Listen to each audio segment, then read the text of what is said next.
Tranquilo, cara. Bom, pessoal, estamos aqui falando do TPC. A Carol deu a opinião dela sobre a leitura dos itens 100 a 113. Alguém tem alguma coisa diferente disso, do que a Carol falou? Possa complementar? Alguma coisa que não concorde em relação ao TPC? Eu acho interessante é que os espíritos da terceira ordem têm mais classes, da segunda menos, e da primeira classe só tem uma. É interessante isso e é lógico também, né? Sim, Parece sim. muito lógico, porque quanto mais caminho nós temos para percorrer, acho que abre, né? A amplitude é muito maior de possibilidades, né? Quando temos menos caminho a percorrer, não tem grandes possibilidades de sair daquela trilha ali. Me parece bem lógico, chama muita atenção mesmo. Eu acho que é a evolução que quando nós nos situamos na terceira classe e vemos os pontos que temos que evoluir e que são muitos, e depois vai se tornando cada vez mais lógico, de alguma forma, a evolução e claro, com menos pontos a melhorar.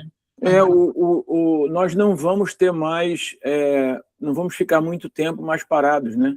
Como nós ficamos onde estamos agora. Ficamos a despistar várias encarnações seguidas, cometendo os mesmos erros. Não vai mais acontecer isso quando nós estivermos já mais próximos da perfeição, né? Porque nosso caminho vai ser mais em linha reta. Só uma coisinha, porque eu achei esta escala, para além de estar muito bem feita, obriga-nos a uma reflexão profunda, porque eu identifiquei-me quase com todos os itens da terceira ordem. Pronto, salientei um que referi, que nem sou tão bom para fazer tudo bem, nem sou tão mau para fazer muito mal. Mas identifico-me com quase todos, tenho pechas em quase todas as classes da terceira ordem. E é como alguém disse também num dos trabalhos, e o Marco já tinha referido, isto não é uma escada, é uma rampa que a gente vai aos pouquinhos, coisas às vezes que nós achamos insignificantes, e é o nosso progresso, é o que nós vamos no dia a dia progredindo. E é maravilhoso, como eu digo no fim, é maravilhoso o amor que Deus tem pelas suas criaturas, que lhes dá esta oportunidade de nunca pararem, de estarem sempre numa evolução, dependendo, claro, do livre-arbítrio de cada um, se quer estagnar em determinado sítio, mas nunca regredir. Deus concede-nos sempre a evolução até à plenitude. Muito bem. Alguém complementa, quer falar alguma coisa diferente para avançarmos? Não, está tudo dito, não é? Portanto, não tenho nada a acrescentar. Vamos avançar, então. Então, hoje nós vamos ver a escala espírita, né? Vamos tentar chegar até o item Anjos e Demônios. Vamos ver se vamos conseguir. O item 100, eu vou pedir a vocês que nós possamos avançar, porque vocês já leram, já deram conta disso, né? Sim. Podemos avançar no item 100. Vamos começar aqui pela terceira ordem, no 101, para podermos fazer bem fixar bem essa questão das ordens, né? Então, as ordens, para Kardec coloca isso em 3 ordens, porque ele entende que são conjuntos, né? Conjuntos de caracteres gerais de uma difere da outra, que difere da outra, e por isso ele estabeleceu aí 3 ordens. Então, na terceira ordem dos espíritos imperfeitos, predominância da matéria sobre o espírito, propensão para o mal, ignorância, orgulho, egoísmo e todas as paixões que lhes são consequentes. Têm a intuição de Deus, mas não o compreendem. Nem todos são essencialmente maus. Em alguns há mais leviandade, reflexão e malícia do que verdadeira maldade. Uns não fazem o bem nem o mal, mas pelo simples fato de não fazerem o bem, já denotam a sua inferioridade. Outros, ao contrário, se comprazem no mal e rejubilam, quando uma ocasião se lhes depara de praticá-lo. Então, só nessa primeira parte nós já vemos esse leque enorme de possibilidades, né? Vem desde um que se compraz no mal e que espera aí uma ocasião para fazer o mal, até aquele que não é mal, não é essencialmente mal, é mais leviano, mais brincalhão, né? Esse é completamente diferente do primeiro, que se rejubila no mal. Então, estão todos aí na terceira ordem, onde nós, acho que a maioria de nós, né, consegue se enxergar aí.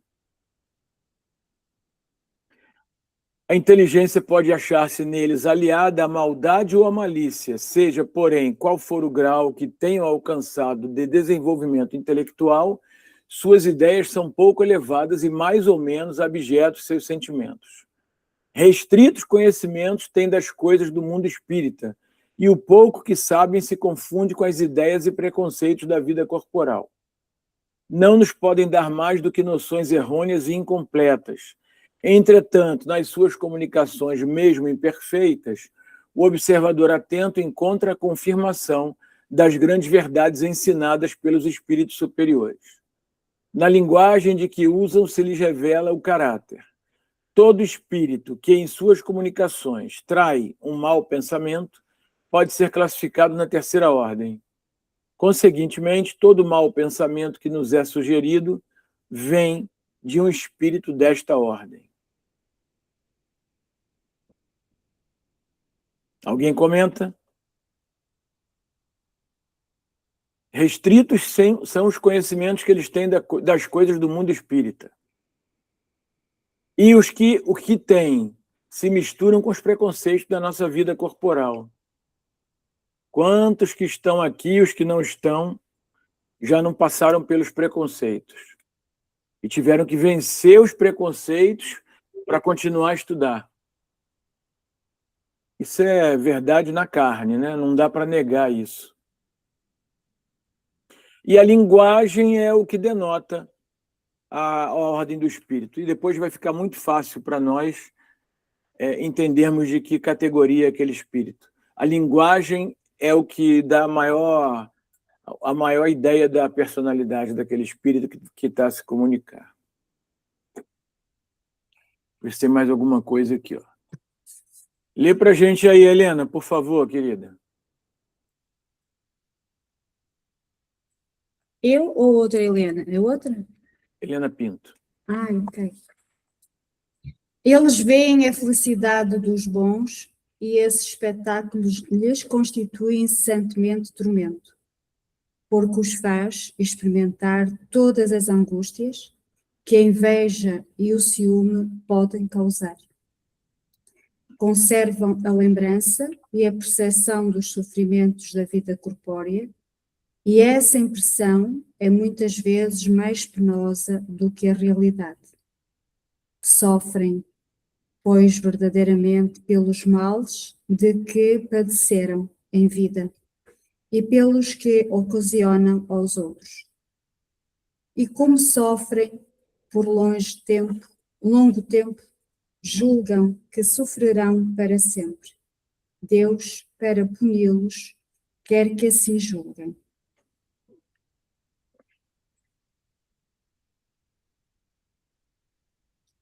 Oi, Carol, pode falar.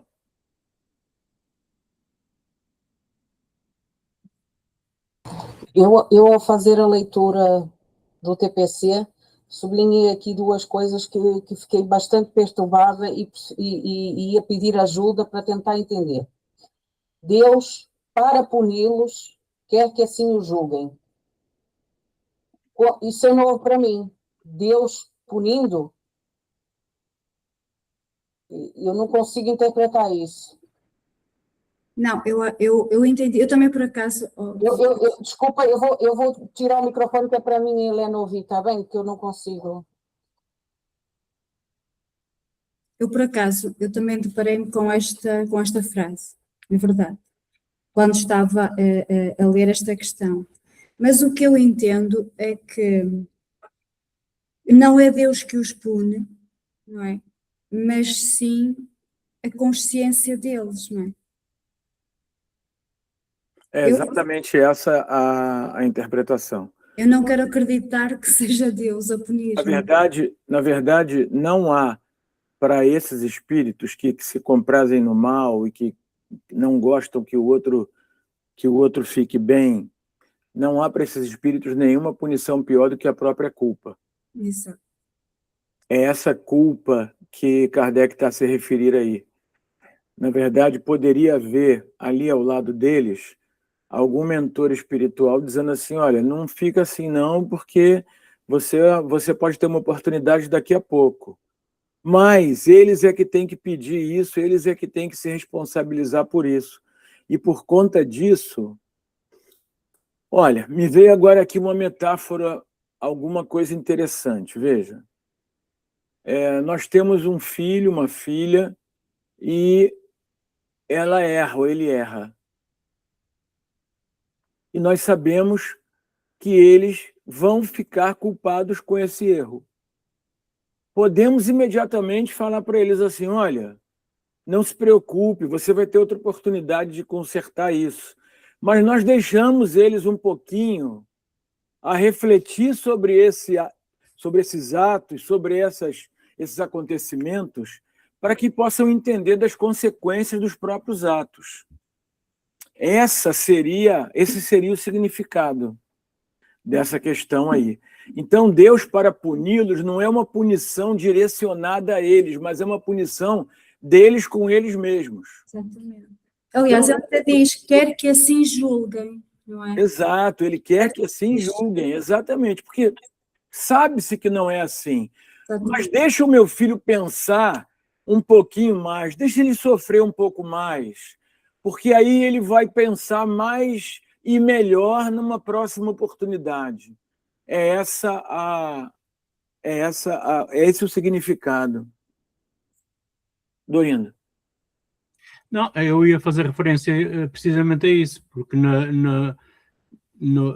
anteriormente, na frase anterior, ele diz: e como sofrem por longo tempo, julgam que sofrerão para sempre. Portanto, eles julgam, não quer dizer que estão impedidos de avançar. E Deus, para puni-los, quer que assim julguem. Portanto, ele só está a reforçar que eles pensarão que continuarão assim, mas virá o dia em que se lhes iluminará o pensamento e pedirão ajuda. Exatamente. Isto não é uma condenação definitiva. Sim. E não só, e nós também, olha um exemplo que, aproveitando o que tu disseste, Marco, é verdade, nós também somos pais e também não queremos que os nossos filhos sofram, não é? Mas, por vezes, também deixamos que essas coisas aconteçam, que é o que tu dizes, é verdade. Portanto, isso, nós não queremos mal nenhum, Deus também não quer a nós, só que há essa necessidade, por vezes, não fazes isso, então espera que para a próxima vez vais ver como vais fazer. Não é? É verdade, é verdade. É esse mesmo, esse é o conceito. Bianca. Pode falar. É o Nuno. Nuno, fala, Nuno. É assim, a minha opinião é esta. Eu acho que o ser humano, quando faz o espírito, quando faz um erro grave, não é? Fica sempre naquela consciência que fez aquele erro e é difícil de passar o pano. O erro vai estar sempre lá. Eu acho que fica sempre ali.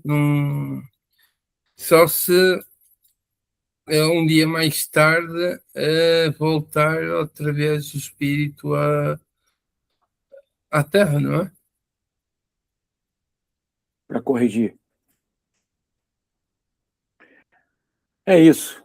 Deu para entender, Carolina? Ficou bem? Ok. Seguimos, então. A 10ª classe de espíritos impuros. Aí é dentro da 3ª ordem. São 10 classes. É isso? Não. A 10ª de espíritos impuros. Quem pode ler? Eu posso. Vamos lá. Bianca. Vai, Bianca. Espíritos impuros são inclinados ao mal, de que fazem o objeto de suas preocupações. Como espíritos, dão conselhos pérfidos, sopram a discórdia e a desconfiança, e se mascaram de todas as maneiras para melhor enganar. Ligam-se aos homens de caráter bastante fraco para cederem às suas sugestões, a fim de induzi-los à perdição. Satisfeito com o que conseguirem, tardam-lhes o adiantamento, fazendo-os sucumbir nas provas por que passam. Nas manifestações, os espíritos se dão a conhecer pela linguagem, a trivialidade e a grosseria das expressões. Neles, como nos homens, é sempre indício da inferioridade moral, mas também intelectual. Suas comunicações exprimem a baixeza de seus pendores e se tentam iludir falando com sensatez, não conseguem sustentar por muito tempo o papel e acabam sempre por se traírem. Ok. Dizer que os espíritos impuros são espíritos do mal? Sim, são espíritos do mal, porque eles tentam, como fala, para mim aqui parece, posso dizer mais ou menos, que eles tentam, assim, nos trazer ideias sempre de discórdia, de desconfiança, tentando sempre tirar a nossa, vamos dizer assim, é aquela coisa de mansinho, né? O que eu puder, de repente, botar uma linhazinha assim naquela tendência a piorar, é melhor. Eu já fiz minha parte, já ficou legal nisso, né? E nas comunicações, óbvio, um espírito não pode nem falar isso, né? Que não tem nenhum tipo de intelectualidade nem moral para isso, né? Ele já é assim, sem moralidade, sem intelectual para fazer o que ele faz, né? Boa. Sandra? Eu não sei se concordo com dizer que são espíritos do mal, porque, como estava a dizer a Bianca muito bem, eles têm, de alguma, eles serão, no mínimo, ignorantes nos conceitos morais e na prática de ações positivas e assim. Agora, o mal parece-me demasiado. É como se tivesse qualquer coisa estagnada. E se estão em evolução, será, sei lá, ignorantes, sim. Pronto. A imagem da rampa que vocês trouxeram ainda há pouco, ela serve dentro de cada classe também. Não precisa ser só dentro da ordem, nem dentro da pirâmide toda, mas dentro de cada classe nós também vamos ter. Aqui, se vocês repararem, Kardec coloca que eles são, ó, inclinados ao mal. Pois, não são do mal. É como não diz necessariamente são espíritos do mal. Mas pode ter espírito do mal aí? Pode. Pode. Mas nem todos serão espíritos do mal. A questão aí é, de novo, lembrar essa gradação para que nós possamos entender em cada classe a espiritualidade pode estar presente de um lado mais positivo até o lado mais negativo, dentro de cada classe. Mas, Marco, eu já li em qualquer lado, agora não sei onde dizer, que Deus, quando criou, nunca criou espíritos maus. Criou-os ignorantes. E eles erram e fazem a maldade por ignorância. Foi aqui mesmo, no Livro dos Espíritos, que tu leste isso. Claro. Foi. E essa maldade que vem da consequência da ignorância é resultado do livre-arbítrio. Exatamente. Então, eu tenho 2 caminhos para seguir, escolho um caminho que nem sempre é o melhor caminho. E por isso é que começa o texto com inclinados para o mal e não maus. E Senão não dizia, exatamente. são espíritos maus de que fazem objeto das suas Preocupação. preocupações. Não esqueçam também de relacionar aqui ao que o Kardec coloca homens de caráter bastante fraco, Sim. porque esses homens vão ceder às sugestões deles, tá? Oi, Bianca, pode falar. Me veio uma ideia à cabeça que não sei se eu estou correta em dizer, mas assim me veio à mente, como o Kneu Durindo disse, que Deus criou, né, os espíritos, né, como fala? Ignorantes. Simples e ignorante, vamos dizer assim, que vai de uma inclinação ou não posso dizer, porque um exemplo assim, isso não quer propriamente dizer que cada espírito vai seguir essa classe de espíritos. Pode haver um espírito que ele não passe por isso, por esse momento de maldade, Claro que pode. e isso possa ele ser um espírito que, por cargas d'água, não sei, o nível de consciência, porque para um espírito ter essa tendência a ser impuro, a maldade, é porque, de certa maneira, até mesmo nós, né, vamos falar de nós mesmos, né, para a gente ter prazer no mal, é porque aquele mal nos compraz de alguma maneira, né, seja aquela pessoa que é um prazer, um pedófilo, ele tem um prazer naquilo, o que mata tem prazer naquilo, o que se droga tem prazer naquilo, mas o espírito, de repente, ele tem aquela inclinação em ser criado e não ter essa tendência ao mal. Ele pode, de repente, o espírito passar por essas fases de uma maneira mais rápida ou pulá-las? Tudo vai depender da decisão dele, né? Claro que pode. Não é necessário que ele passe por essas fases todas para poder chegar à perfeição. As decisões anteriores dele é que vão direcionar o caminho que ele vai tomar. Isso vai começar lá das primeiras decisões. Pode ser que ele descubra, ele seja um espírito inclinado ao mal, e daqui dessa fase de impuro, ele já vá lá para a primeira classe. Nem passe pelas outras 9. Pode ser que ele tenha aprendido muito. Tudo vai da tendência dele, daquela absorção, da maneira em querer se sentir o bem e fazer o bem e se dedicar ao bem, pronto. E aí ele pula as outras etapas. Não necessariamente nós precisamos passar por isso tudo. Porque eu ainda tenho aí bastante coisa para passar. Temos um grande exemplo, Bianca, temos um grande exemplo de uma pessoa que ultrapassou isso numa encarnação. São Paulo, que era um homem que perseguia, que matava, até tinha algum prazer em matar. Quando ele vai para matar o Ananias, não é? Ananias. Quando ia para o matar, ele dizia mesmo, vou matá-lo porque ele foi o culpado de ter convertido a amada dele, e ele tinha-lhe um ódio, portanto, era uma pessoa extremamente má. E nós vemos a evolução e a volta que ele deu, não é? Ele pulou muitas fases, é verdade. Portanto, nós estamos a falar num caso excepcional, porque para isso acontecer vai ser durante muitas encarnações para nós, não é? Exato. Estamos a falar num caso excepcional, mas era uma pessoa profundamente má em termos de ódio e de preconceito para com os outros. E no entanto... Se tu observares o poder todo que ele tinha, o dinheiro, a fama, claro, a encarnação foi uma verdadeira prova para ele. Ele passou muito bem por ela, né?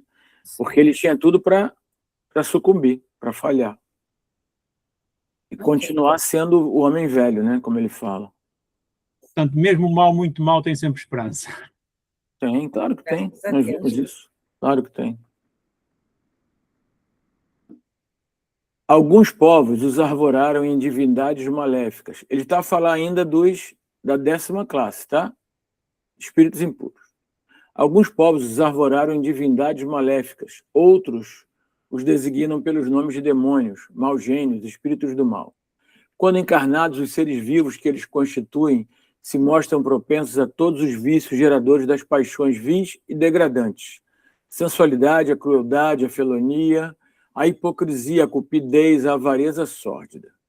Fazem o mal por prazer, as mais das vezes sem motivo, e por ódio ao bem.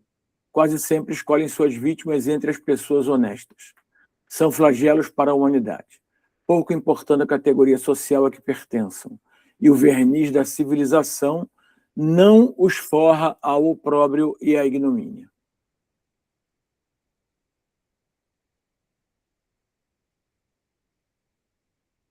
Paramos aqui, discutimos isso ou vamos em frente? Acho que vamos em frente, que vamos bater na mesma coisa, não é? Isso. Praticamente. Vamos a discutir. São estes os afalanges dos dragões? Não, os falanges dos dragões são das trevas. Ah, sim. Então existe ainda mais para baixo. Abaixo do umbral há as trevas. São piores. São piores. Esses são Estamos mesmo. aqui falando de espíritos inclinados ao mal, aqui, ó. Inclinados, não do mal. Bem piores. E mesmo esses têm possibilidade. Sim, Têm todos. todos têm. Seguindo. Espera, deixa eu apagar aqui.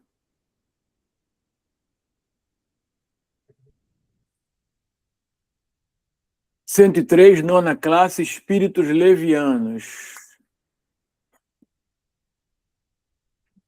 Quem não leu ainda, Dorindo, lê para a gente, por favor.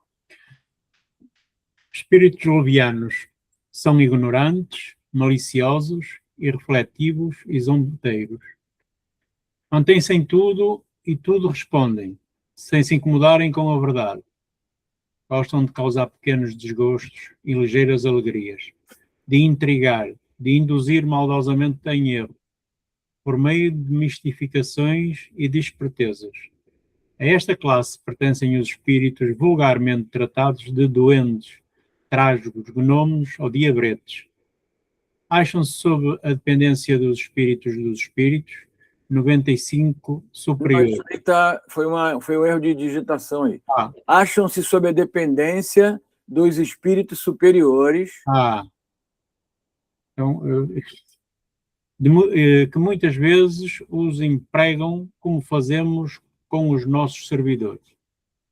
Em suas comunicações com os homens, a linguagem de que se servem é a miúde, espirituosa e faceta. Pronto. Mas quase sempre sem profundeza de ideias. Aproveitam-se de esquisitices e dos ridículos humanos e os apreciam mordazes e satíricos. Se tomam nomes supostos, é mais por malícia do que por maldade. Uma linguagem facetada é uma linguagem é linguagem facetada, está bem. É disfarçada, não é sincera. Como está faceta aqui em Portugal é também facetado, mas não se emprega assim. Então, nós temos aqui algumas características que eles são um pouco menos piores do que os anteriores, né? Eles são maliciosos, irrefletidos, metem-se em tudo, quando se manifestam, eles dizem que conhecem todos os assuntos que estão sendo ditos ali, às vezes se fazem passar por outras pessoas, até por espíritos mais elevados, e assim sucessivamente. Gostam de pregar peças, não é? Por isso que está cheio de... Kardec dá aí 4 exemplos de folclore, né? Sim. Duende, gnomo, diabrete. Oi, Bianca. É o Nuno. Eu acho que o espírito leviano gosta de fazer brincadeiras, gozar com as pessoas e outras coisas de malícia, não é? Sem a pessoa perceber, está a fazer esse tipo de coisas. Se o ser humano encarnado tem alguma propensão à mistificação, ele encontra aí um prato cheio também para brincar com isso, né? Ele vai alimentando isso àqueles que estão à volta dele. 104, oitava classe, espíritos pseudo-sábios. Quem lê para gente? Quem não leu ainda?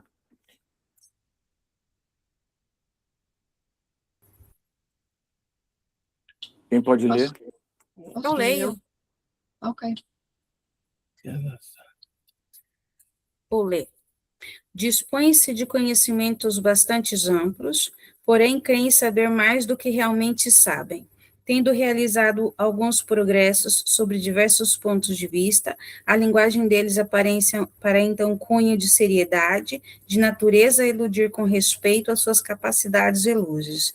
Mas, em geral, isso não passa de reflexo dos preconceitos e ideias sistemáticas que nutriam na vida terrena.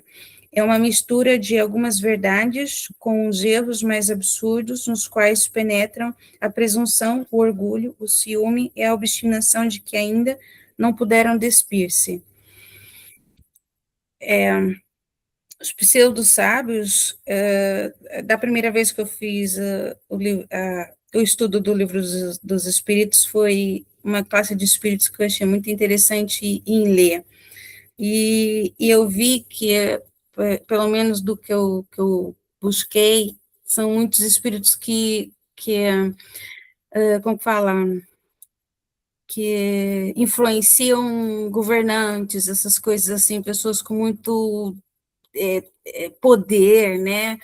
E, então, eles fazem com que as pessoas tenham ideias muito mirabolantes de conhecimento, de que sabem tudo, a fim de conseguir, às vezes, um mal maior, porque quanto mal o poder fizer, né, é mais satisfatório a bagunça que eles conseguem fazer, né?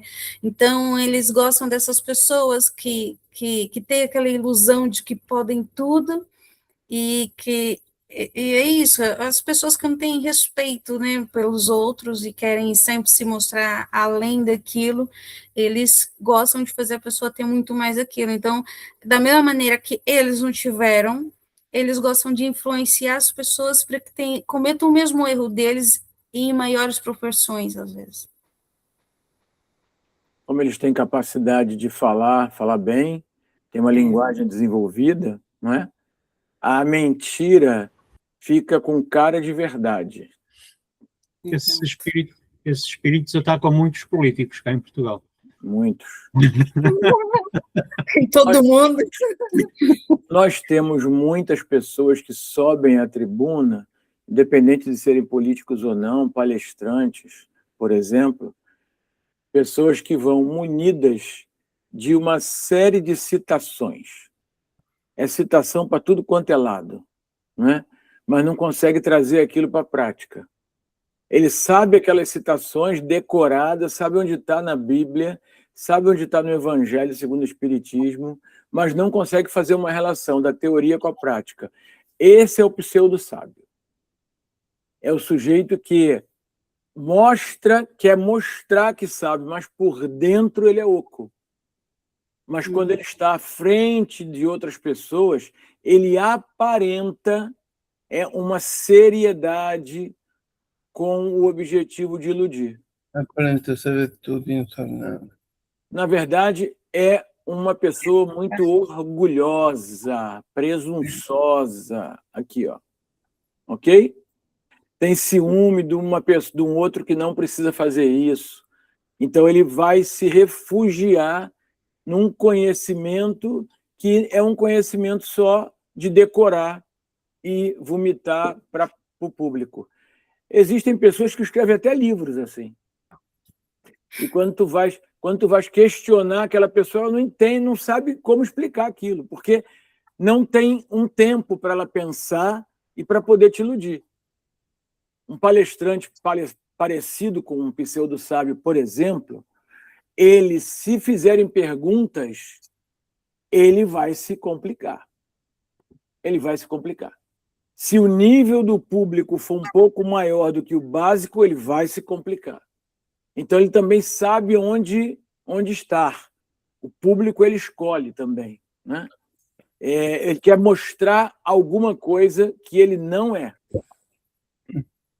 Muitos mudam até o tom de voz para parecer uma voz mais impostada, uma pessoa mais importante.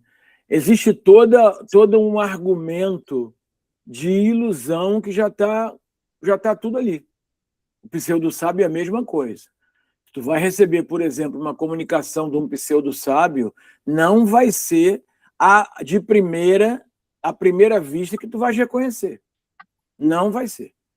Pode ser que ele passe um tempo a vomitar aquele pseudo-conhecimento e só lá na frente é que tu vai perceber, peraí, tem alguma coisa errada aqui.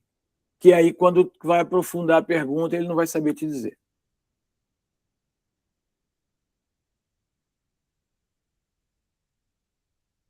Eu não sei se vocês já tiveram a oportunidade de fazer, como entrevistadores, uma entrevista para alguma posição de emprego. Você é o responsável por aquela vaga, por indicar a pessoa para aquilo. Essa aqui passou, essa aqui não passou.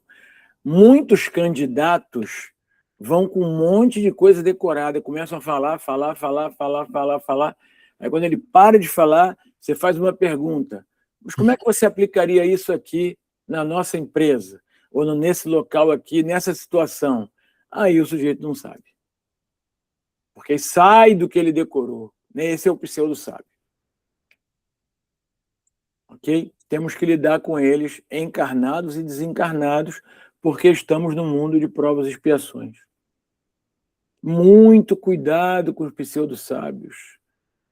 Muitos pseudo-sábios são, inclusive, cooptados, selecionados para sermões, para serem dirigentes de seitas, de algumas religiões que precisam angariar pessoas e eles sabem o que falar para angariar essas pessoas, que é mais ou menos o que o Dorindo colocou em relação aos políticos. Ele sabe o que falar, sabe como se comportar, sabe o gesto que tem que fazer. É uma situação bem delicada. Seguimos? Sim. 105, 7ª classe, espíritos neutros. Quem não leu ainda? Maria, não leu ainda. Maria, lê para gente. Nem bastante bons para fazerem o bem, nem bastante maus para fazerem o mal. Pendem tanto para um como para o outro, e não ultrapassam a condição comum da humanidade, quer no que concerne a moral, quer no que toca à inteligência. Apegam-se às coisas desse mundo, de cujas grosseiras alegrias sentem saudade. Nem bastante bons para fazerem o bem, nem bastante maus para fazerem o mal. Eu botei essa imagem aí do sujeito tendo duas possibilidades, né? Esse tipo de espírito, ele tem todas as ferramentas na mão para se melhorar. É só ele tomar as decisões certas. Eu fico sentado assistindo o outro sofrer. Ou eu posso levantar e ajudar. Toma a decisão certa. Aí ele já não vai mais ser espírito neutro na próxima. Ele já vai ser um espírito que fez o bem. Mesmo nessa nuance toda que nós temos aí da rampa em cada classe. Ele já vai poder dizer, eu aproveitei uma oportunidade. Oi, Sandra. Uma questão. Só evoluem encarnados? Não. Não. Também evoluem desencarnados. Esse tipo de espírito ou qualquer um, Sandra? Este tipo de espírito? Não. Ele também pode usar o livre-arbítrio dele na erraticidade. Pode. Ele pode, por exemplo, ser tão orgulhoso, ser tão dono de si, que ele pode não querer, ele pode não aceitar um trabalho menos nobre na espiritualidade, na erraticidade. E continuar não fazendo nem o bem nem o mal. Não aproveitou a oportunidade. Pronto. na encarnação, quando nós estamos encarnados, as oportunidades são muito maiores. Muito maiores. Mas ele tem uma vantagem quando ele está na reticidade. Ele, pelo menos parcialmente, se lembra da necessidade dele tomar boas decisões. Nós aqui não. Nós aqui passamos pela pessoa que precisa e somos capazes de pensar assim, se ele está nessa situação, ele deve merecer.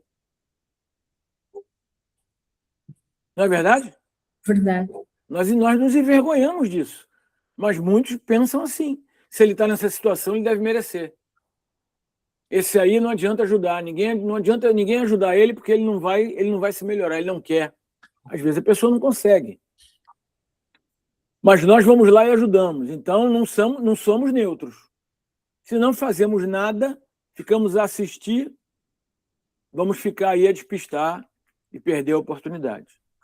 Foi por isso que eu me identifiquei muito com esta 7ª classe. Sim. Porque quantas vezes nós assistimos empávidos e serenos a coisas que devíamos nos revoltar ou ajudar, e assistimos a isso.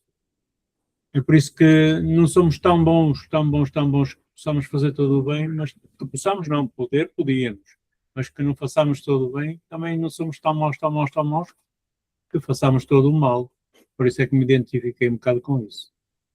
Aliás, eu também penso, Omar, permite, eu também penso que nós, no estado que já nos encontramos e com a vontade de estudar, com a vontade de evoluir, não é? Já não temos essa predisposição tão acentuada do mal, não é? Sim. Claro.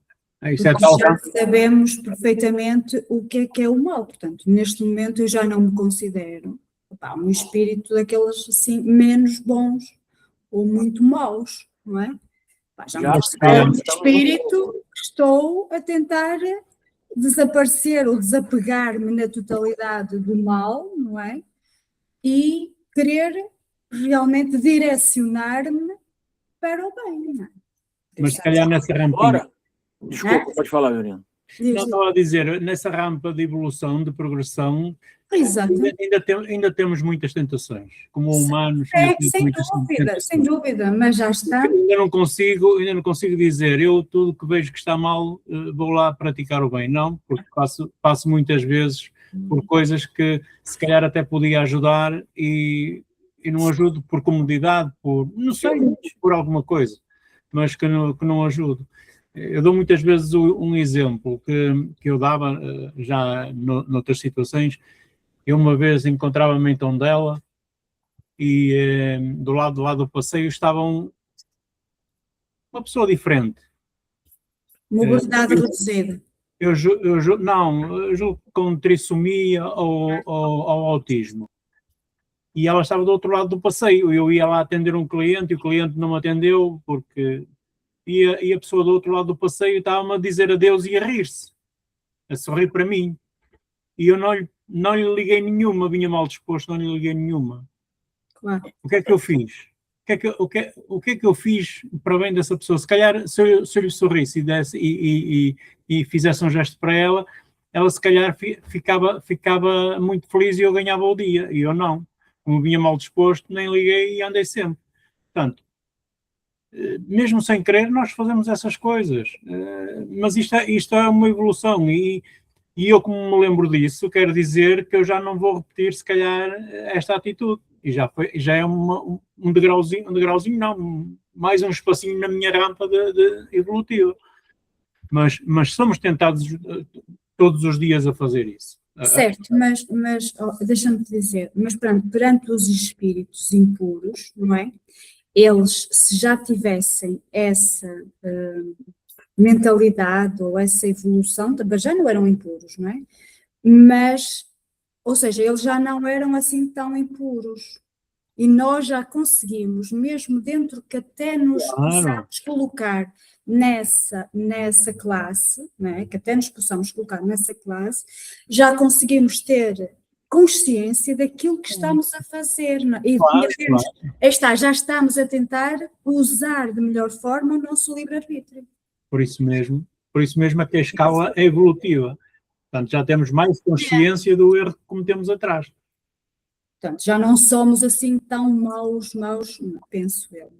E é muito interessante nós refletirmos sobre se já não fazemos o mal, não estamos ali, nem bastante maus para fazer o mal. Já saímos disso, né?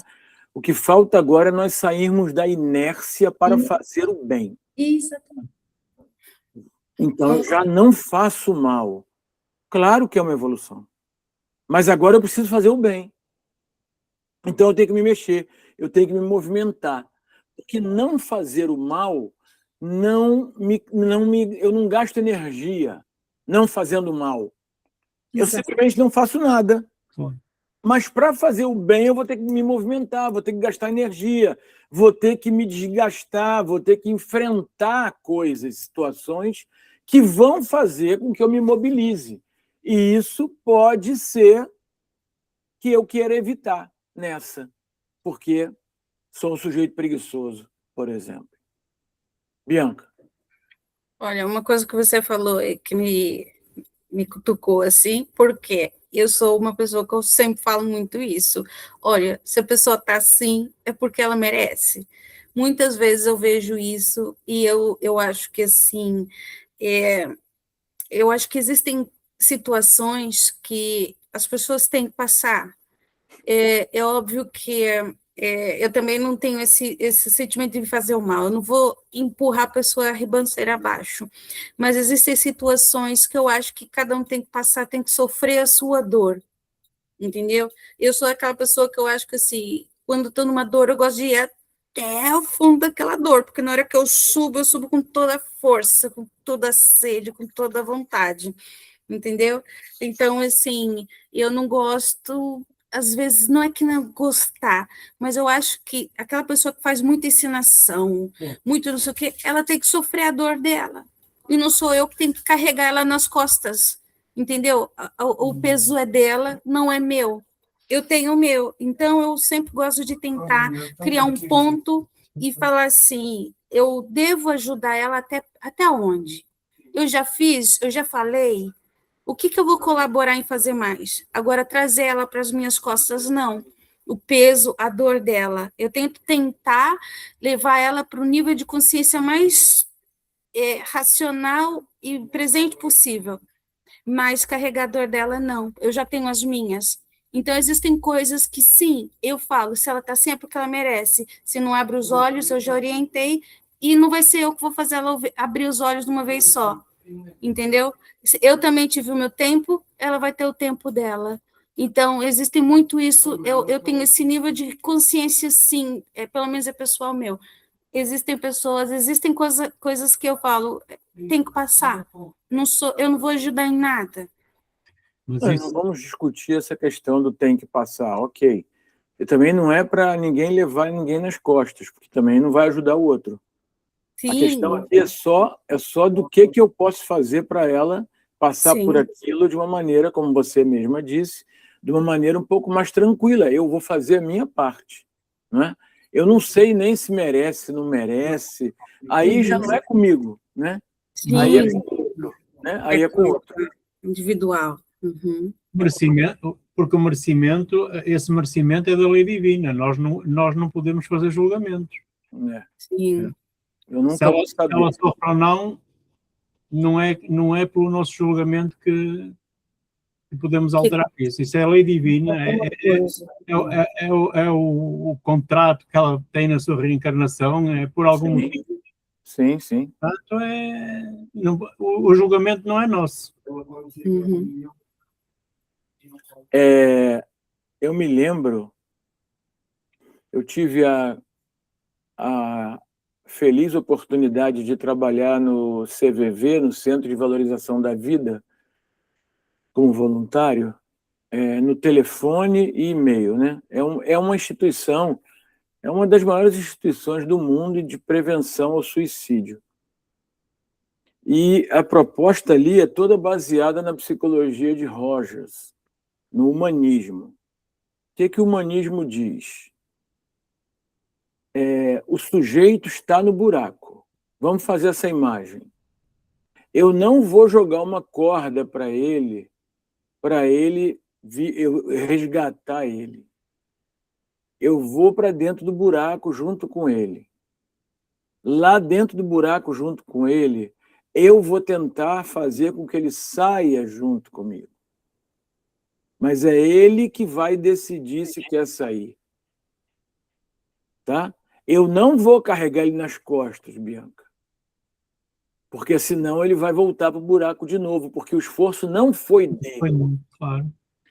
Então, essa questão, esse olhar, é o mesmo olhar que a doutrina espírita tem para nós, esse olhar de acolhimento, de se você quiser, eu estou aqui. Mas se você não quiser, eu vou continuar velando por ti, mas à distância. Porque é tu que tens o livre-arbítrio. Então eu entro no buraco e saio do buraco junto. Quanto tempo isso vai levar? Pode levar meses. Mas ninguém faz pela pessoa. Porque senão ela vai precisar de uma vigilância constante para não fazer de novo. E ninguém vai conseguir vigiar ninguém constantemente. Não é? Então, essa é a mesma questão em relação à doutrina espírita. A caridade dentro da doutrina espírita é por aí. Se eu estou a passar por um lugar, vejo uma pessoa que está a me pedir algum dinheiro, alguma coisa, aí ele fala assim, eu ainda não comi, é para eu comer, eu estou com fome. Aí eu olho para ele e vejo que ele é alcoólico, vejo que ele pode estar, ele é um viciado em drogas. Aí eu penso, se eu der dinheiro, ele vai comprar álcool, vai comprar droga. E aí eu não dou. E se fosse para comprar comida, se ele está com fome mesmo? Então, quer dizer, o que eu faço com esse cara? Eu vou dar o dinheiro a ele e falo assim, cara, faz o melhor proveito desse dinheiro. Você quer que eu pague alguma coisa para você ali? Se eu tiver dinheiro para pagar ele, eu vou levar ele para comer em algum lugar? Então, eu estou entrando no buraco com ele e quero sair desse buraco junto com ele. Mas eu não tenho o direito de negar uma ajuda fazendo julgamento. E senão não é ajudar. Claro. Não é ajudar. É duro, é doloroso. Já aconteceu comigo, certamente já aconteceu com vocês. Você pega o dinheiro, dá para a pessoa, quando você vira 2 minutos depois, ele está tomando cachaça com o dinheiro que você deu. É ele, é com ele. Não é comigo isso. Não é comigo. E é isso que nós precisamos entender. Não é comigo mais, é com ele. Ele é que precisa tomar as decisões dele. Nós tomamos as nossas. Então, claro, ninguém vai levar ninguém no colo, de jeito nenhum. Mas nós vamos estar sempre perto para poder ajudar, se precisar. O que eu acho também, Marco, é que há falta de pessoas entrar nesse buraco.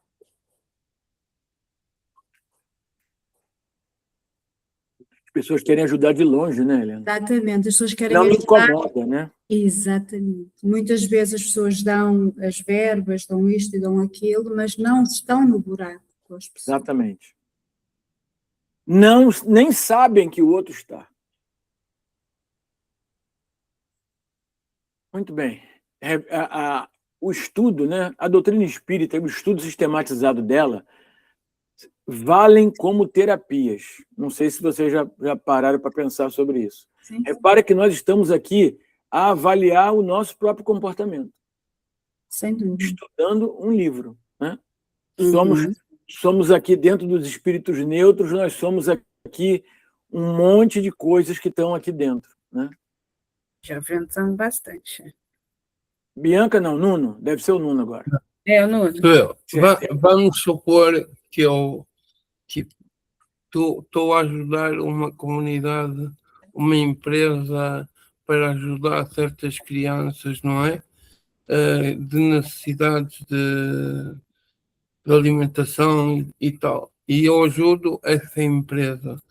E a empresa, em vez de doar aquilo que eu dei, a empresa vai ficar com esse valor. Como é? Não é igual?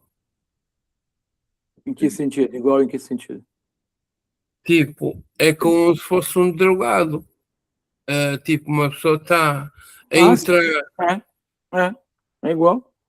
Ele vai ter que dar conta disso com a justiça e aí não é mais comigo. Eu só vou parar de doar, porque eu sei que ele não precisa do meu dinheiro. Eu vou tentar doar para outro lugar. Não vou parar de ajudar. Mas para essa pessoa eu não faço mais. Para essa empresa eu não faço mais. Eu vou Lá ajudar está, porque eu andei durante anos, que era padrinho de uma criança, a dar dinheiro para uma empresa de mãos unidas, não sei o que, não sei o que mais, e depois vim um dia mais tarde, vim a saber que essa empresa foi apanhada por a PSP, que era burla, não é? E eu, aqueles anos todos a pagar para a empresa um dia mais tarde, não é? que Vira. tu fizeste alguma coisa errada? Não. Eu não, mas eu próprio fiquei pronto, fiquei Chateado. triste com essa situação, não é? Claro, claro. Agora, vejam, certa ocasião, uma enchente matou centenas de pessoas, eu não me lembro agora em que lugar foi do Brasil, começaram a pedir doação, eu enchi o carro com doação de um monte de pessoas, levei lá num determinado lugar onde era para levar.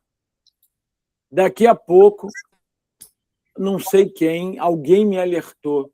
Aquele, não sei o que você doou, está sendo vendido na OLX. E aí fomos ver lá, e era exatamente aquilo que estava sendo vendido no OLX, era uma doação. A pessoa que... Agora você veja, a pessoa está se aproveitar de uma catástrofe com outras pessoas para ganhar dinheiro e se aproveitar do outro. Quer dizer, óbvio que eu fiquei como Nuno, super frustrado, com vontade de matar aquela pessoa, de ir atrás dela, né? Mas eu não fiz nada errado, eu tentei dar o meu melhor. E todas as pessoas que doaram, eu fui só o portador ali, sentiram a mesma coisa. Se o que você deu eles venderam, o que eu dei também eles podem ter vendido, eu só não vi. Quer dizer, nós estamos num mundo de provas e expiações, senhoras e senhores. Não esqueçamos disso. Tem de tudo. Tem de tudo. O que nós não podemos é perder a esperança. É aquilo, né? A pessoa teve oportunidade, aí é essa coisa, às vezes nem tanto não sabe se faz bem nem bastante bom, nem bastante mal. Foi um bem, mas ele achou que fazia um bem melhor para o bolso dele. Então vai pagar pela atitude dele, né? Agora, vamos ver a consequência. Numa outra oportunidade, eu vou falar assim, não quero mais saber disso, porque essas pessoas roubam as coisas. Eu vou deixar de doar? Aí eu estou errando junto. Uhum. É difícil, é uma situação difícil. Pois. Bora lá. 106, sexta classe. Quem não leu ainda? Carolina Cerqueira não leu ainda.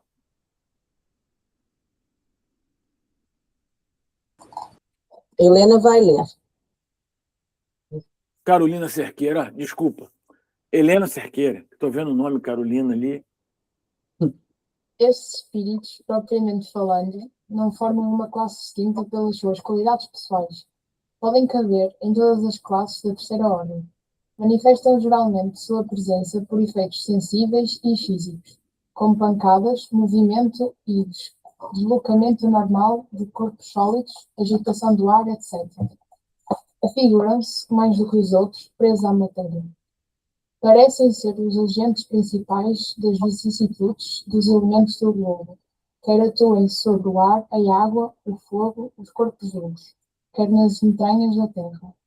Conhecem-se que esses fenómenos não derivam de uma causa fortuita ou física, quando denotam caráter intencional e inteligente.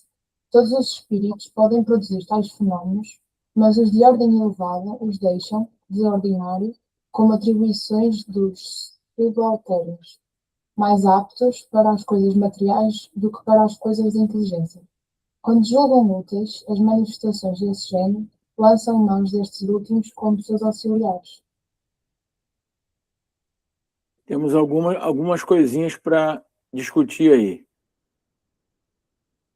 Sexta classe, espíritos batedores e perturbadores.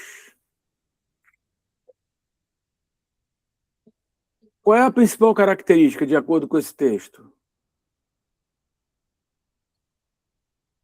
São espíritos que conseguem produzir fenômenos de tocar em coisas e fazer barulho, de tal. Fenômenos físicos. Físico. Exatamente. Tipo aquele espírito do trem do Ghost. que Exatamente.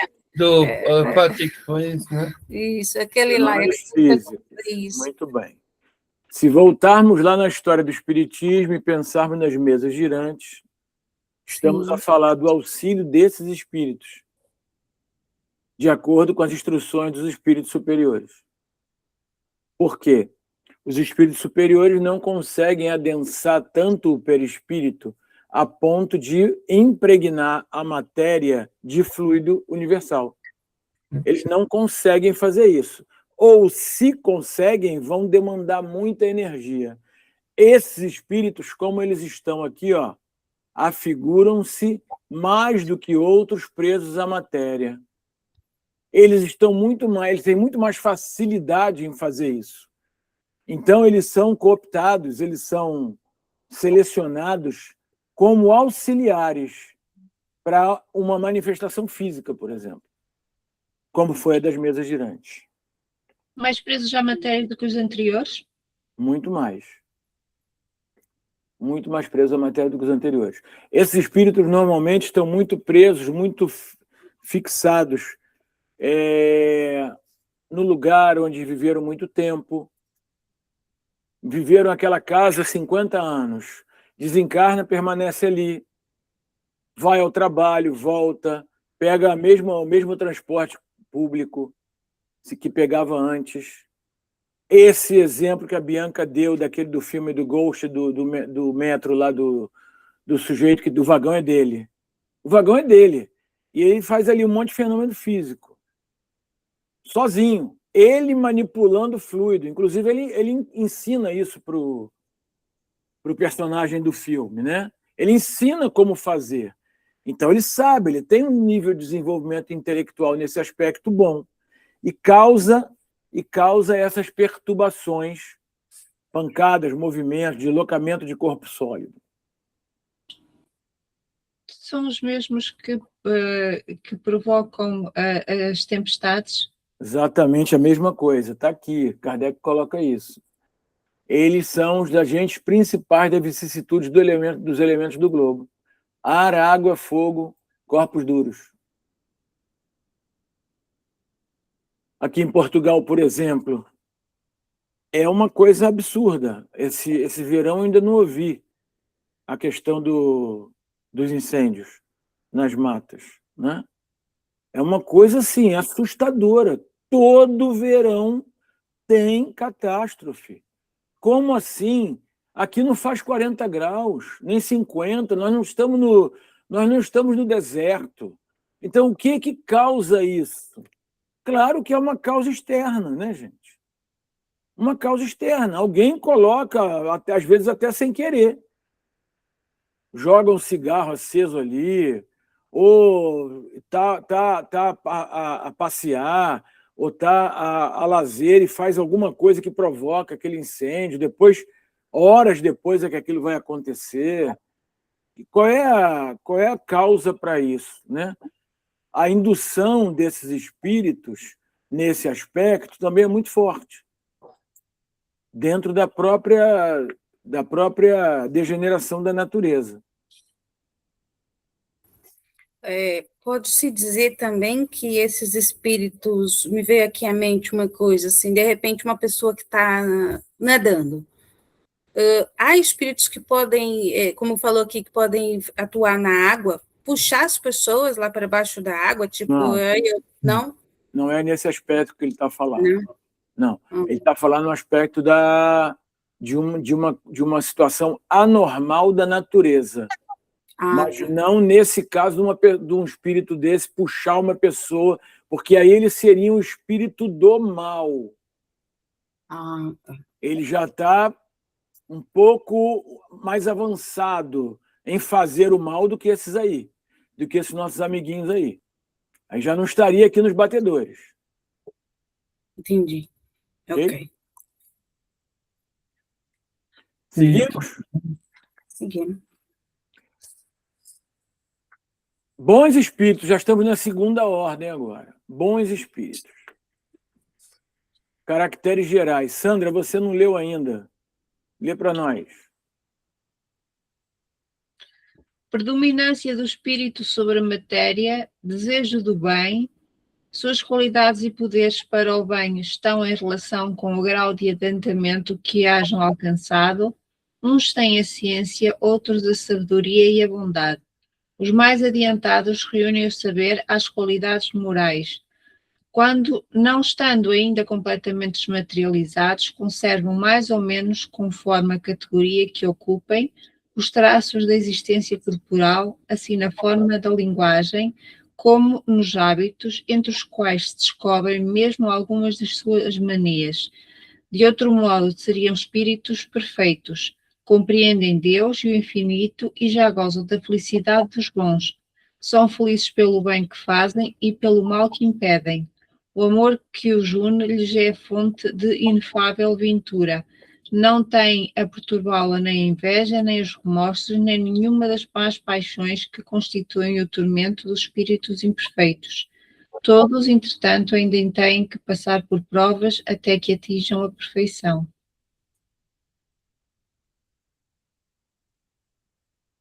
Pode continuar.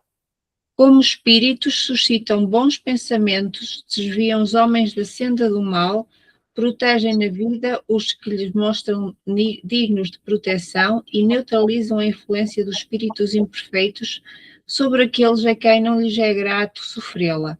Quando encarnados, são bondosos e benevolentes com os seus semelhantes. Não os movem o orgulho, nem o egoísmo ou a ambição. Não experimentam ódio, rancor, inveja ou ciúme e fazem o bem pelo bem. A esta ordem pertencem os espíritos designados nas crenças vulgares pelos nomes de bons génios, génios protetores, espíritos do bem. Em épocas de superstições e de ignorância, eles hão sido elevados à categoria de divindades benfazejas, podem ser divididos em 4 grupos principais. Vamos dar uma paradinha aqui antes dos grupos, para entender um pouco melhor os caracteres gerais. O que chama a atenção de vocês aí sobre os bons espíritos?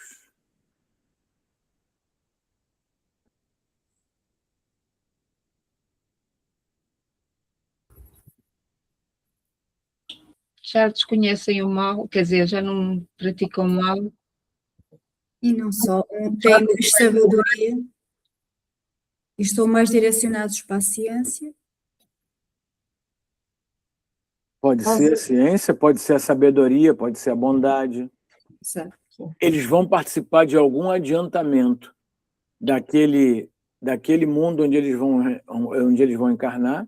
Eles vão participar de algum adiantamento. Pode ser o adiantamento, por exemplo, da literatura, da música. Pode ser um adiantamento moral. Nós vimos isso acontecer já na nossa história recente, né? Por exemplo, os grandes compositores clássicos reencarnaram praticamente quase todos numa mesma região, né? A Europa Oriental. Então, aquilo deu um boom na arte, principalmente em relação à música, que fez com que aquilo se espalhasse para o mundo todo. Nós temos, por exemplo, um espírito que reencarna, provavelmente é um espírito mais adiantado do que bons espíritos, né? Mas ele traz uma moralidade, ele não traz a ciência, ele não traz a questão da música, ele traz a bondade, traz a sabedoria. Vocês devem ter visto já a história de Gandhi, né? Ele traz a bondade, a sabedoria.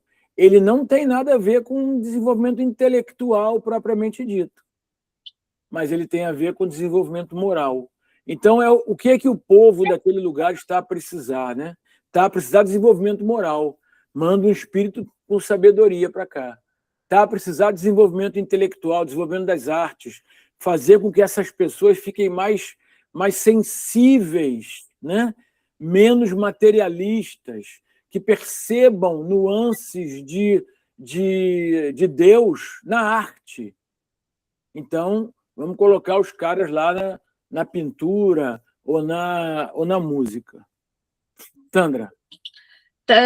quando estava a falar disso, estava-me a lembrar na obra da Ivone do Amaral Pereira, que ela fala lá de Chopin, e que realmente ele era a encarnação do vídeo, ou seja, esteve sempre naquela linha da evolução artística. É. Então, achei interessante. E às vezes, numa próxima encarnação, ele deixa aquilo latente e tenta desenvolver uma outra coisa, né? Aí depende do Sim. planejamento reencarnatório. A mim chama muita atenção essa parte aqui, ó. Nós estamos aqui a falar de bons espíritos, né? Mas olha aqui, ó. Entretanto, ainda tem que passar por provas. Olha isso. Não é? Isso aqui eu fico, meu Deus, é bom espírito, mas ainda vai passar por prova? Vai. Por que que ele vai passar por prova? Porque ele tem ainda, como Kardec coloca aqui, ó, tem algumas manias ainda, né? Ele não conseguiu se livrar delas, né? Tem umas maniazinhas aí que tem que trabalhar.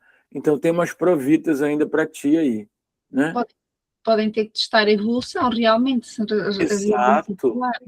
Esses bons espíritos, já que tem que ainda passar por provas, eles encarnam em mundos de provas e expiações? Sim, Espíritos? sim, às vezes Claro. são. Se tem que passar por provas, Sim. sim. Eles são os responsáveis pela bondade, pela sabedoria nos mundos de provas e expiações. Aliás, antes diz, não estando ainda completamente desmaterializados, quer dizer que ainda porque a primeira classe estão completamente desmaterializados. Sim. Já Senão não, eles não seriam bons espíritos, já seriam claro. Se tem esta materialização neles, portanto tem que, de alguma maneira, ainda sofrer um aperfeiçoamento. Tem um trabalhinho para fazer ainda. Tem trabalho para fazer. Às vezes eles encarnam até como missionários. Pois eu ia dizer, eles também vêm com algumas missões. Sem não é? dúvida. E para que nós possamos nos desenvolver Exatamente. através do exemplo deles. Exatamente. Sem dúvida. Sem Se dúvida. calhar Gandhi e outros assim vieram como missionários. Exatamente. Missão, sem dúvida alguma. E aqui nessa segunda parte, não os movem o orgulho, nem o egoísmo, nem a ambição. Eles já estão livres disso. São bons espíritos. Mas ainda tem que lidar com um mundo de provas e expiações. Oi, Carol, pode falar. Esses bons espíritos têm que vir obrigatoriamente para o mundo de provas e expiações ou podem, ou seja, podem se desenvolver em erradicidade? Ou seja, A depender do que eles precisam fazer, eles podem, por exemplo, reencarnar no mundo de provas e expiações como o nosso, mas também podem reencarnar no mundo de regeneração. Sim. Vai depender do que eles têm que passar. No mundo de regeneração, eles vão ter determinados tipos de oportunidades. No de provas e expiações, outros tipos de oportunidades. Aí vai depender da necessidade deles e do que eles querem, como eles querem se melhorar naquela encarnação. Vamos, então, agora ver esses grupos principais. Quinta classe, espíritos benévolos. Eu tô dentro dos bons espíritos, tá? Espíritos benévolos. A bondade é neles a qualidade dominante. Apraz-lhes prestar serviço aos homens e protegê-los. Limitados, porém, são os seus conhecimentos. Hão progredido mais no sentido moral do que no sentido intelectual. Então, São mais evoluídos moralmente. vocês lembram de quem aí? Vocês lembram de que tipo de espírito? Chico Xavier. Hã? Chico Xavier. Era mais- Sim, moralmente era um. Sim, muito adiantado moralmente. Moralmente muito adiantado. Eu vou para uma parte menorzinha. Eu penso assim, os mentores espirituais que nós temos são espíritos bons. Sim. Alguns podem estar nessa classe de benévolos, outros podem estar na categoria de sábios, mas eles são espíritos bons. Eles reúnem essas características que nós vimos aqui. Eles já não estão mais dentro do orgulho, da paixão, da inveja. Eles são tão bons que no nosso planejamento reencarnatório eles avalizaram. Eu vou lá ajudar, deixa comigo, que eu vou lá ajudar. E estão conosco. E também se melhoram com essa tarefa. Porque não fazem só isso. Tem outras coisas para fazerem. Não é? Nós damos trabalho a eles, mas eles arrumam um tempinho para se melhorar por conta deles também. Mas nossos espíritos mentores, mesmo se nós fôssemos uma figura do mal, eles seriam bons espíritos. Mas quando te referes a espíritos mentores, estás-te a referir a quem? Aos nossos anjos guardiães, Aos nossos guias, por exemplo? nossos guias espirituais, Ah, ok. são bons espíritos. Sim, sim.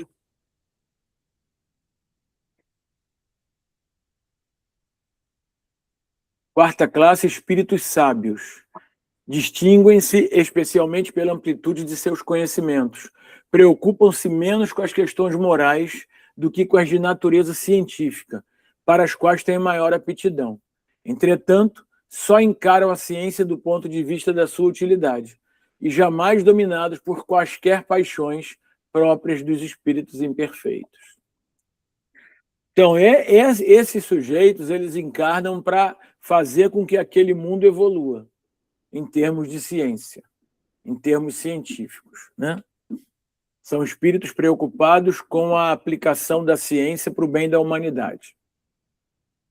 Mas menos moralizados, certo? Menos moralizados. Nessa encarnação, pelo menos. Por quê?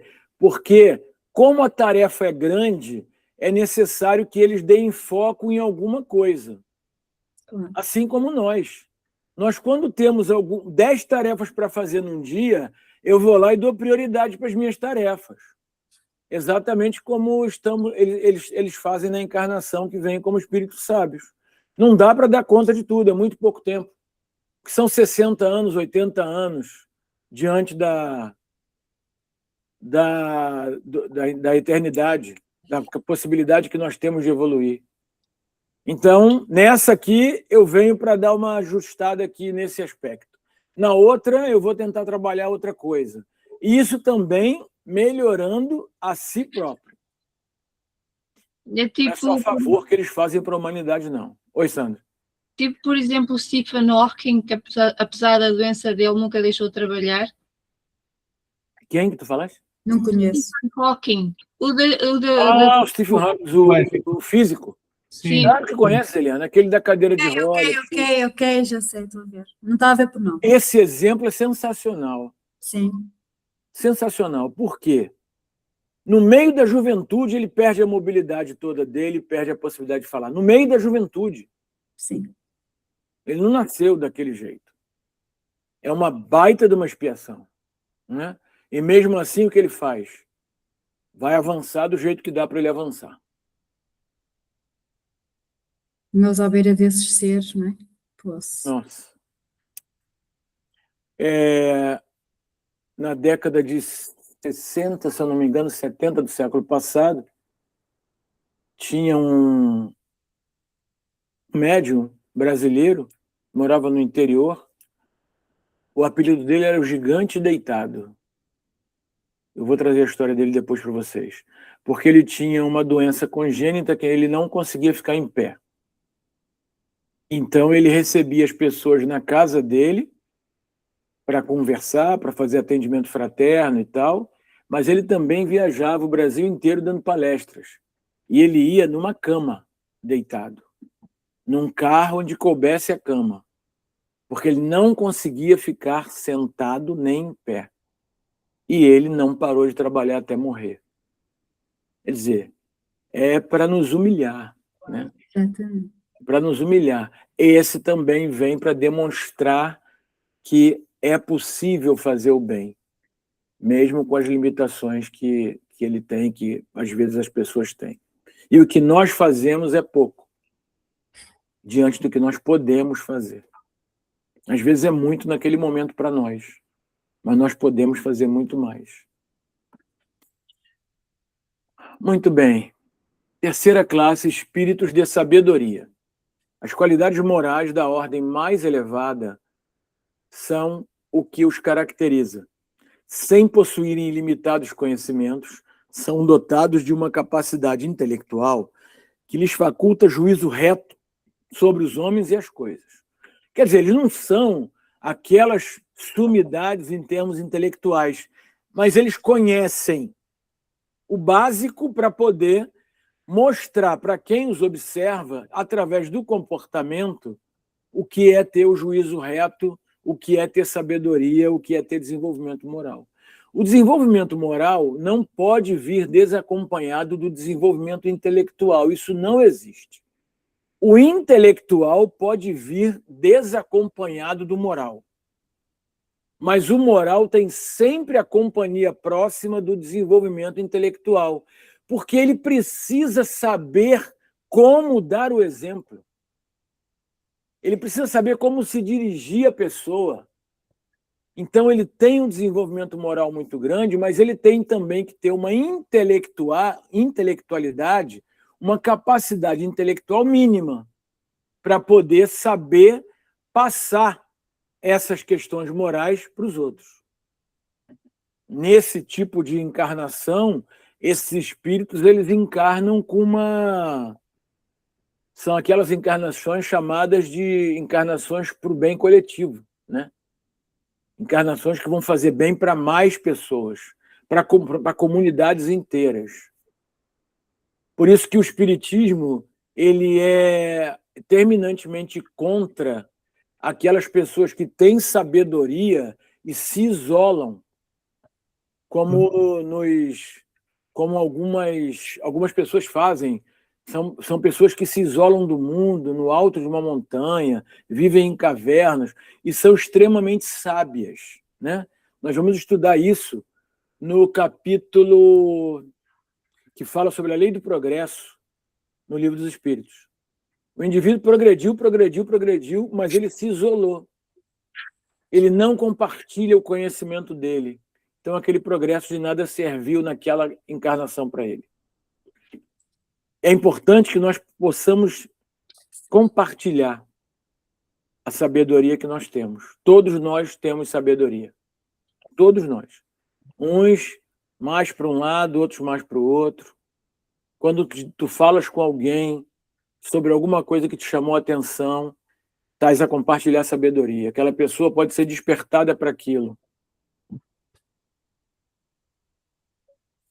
Existem palestrantes que viajam o mundo todo.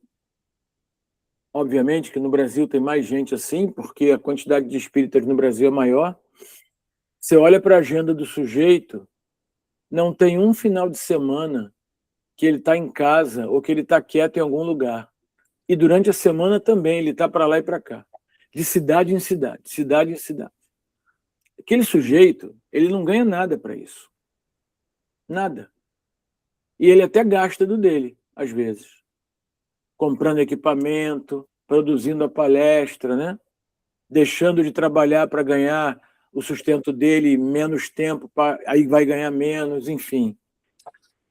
E aí você vai perguntar para eles por que eles fazem isso. Eu já ouvi isso de 2 ou 3, eles falam assim: se num evento, numa palestra que eu for, eu conseguir falar alguma coisa que tire uma pessoa, por exemplo, de uma ideação suicida,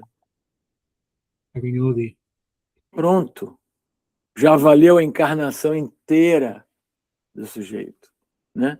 Então, quanto mais eu tenho oportunidade de compartilhar, mais eu vou ter a oportunidade de fazer o bem para o outro. Esse é o nosso trabalho como espíritas, né? Médiuns, ostensivos ou não, nosso trabalho como espírita é esse. Compartilhar sem fazer proselitismo. Sem fazer proselitismo. Mas compartilhar. Dizer, poxa, li uma coisa tão legal, assisti uma palestra tão boa, li um livro, li um texto. Né? Isso é muito importante, que nós continuemos a fazer isso. Tem gente que tem vergonha de fazer isso. Tem gente que, o que o outro vai achar, vai pensar que eu sei mais que ele. Não é nada disso, é fazer o bem. É dizer, olha, se você quiser, tem um texto bacana aqui para você sobre isso. Olha, você não sabe, sábado eu fui ao centro, nossa, adorei a palestra, adorei o texto, enfim. Está aqui, se você quiser, olha. Nós vamos ver também que no Livro dos Espíritos tem uma parte que fala assim, não me lembro agora qual a pergunta, não sou tão privilegiado de saber número de perguntas, mas é assim, parece que o mal o mal prevalece no nosso mundo, mas não é essa a verdade. A verdade é que o bem prevalece. O problema é que o mal faz mais barulho. O mal faz mais marketing, faz mais propaganda do mal. O bem não se espalha.